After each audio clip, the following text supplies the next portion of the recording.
और मौलाना न्याज फारूकी ने सलाम टीवी से खास बातचीत की। उन्होंने क्या कुछ कहा आपको दिखाते हैं।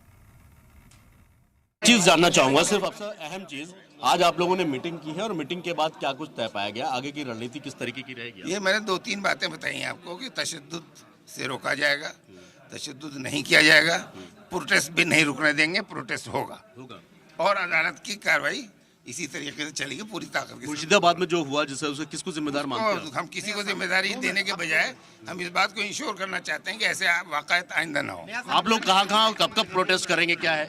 मुझे कॉल आ गई है, जरूरी मुझे जाना है। जाहिर सी बात है, जिस तरीके से वो करने के लिए लगातार, चाहे वो प्रोटेस्ट की बात हो, चाहे काम किया था, नियाज अहमद फारूकी थे, सेक्रेटरी हैं जमीयत उलमा हिंद के, साफ तौर पर कहना है कि आगे भी किसी तरीके की तशद्दुद जो भी कहीं भी होता, चाहे वो वेस्ट बंगाल हो, मुर्शिदाबाद हो या फिर मुजफ्फरनगर में जिस तरीके की कार्रवाई हुई, वो सरासर गलत है। किसी भी प्रोटेस्ट में इस तरीके के दंगे होना, उसके हम सरासर खिलाफ हैं।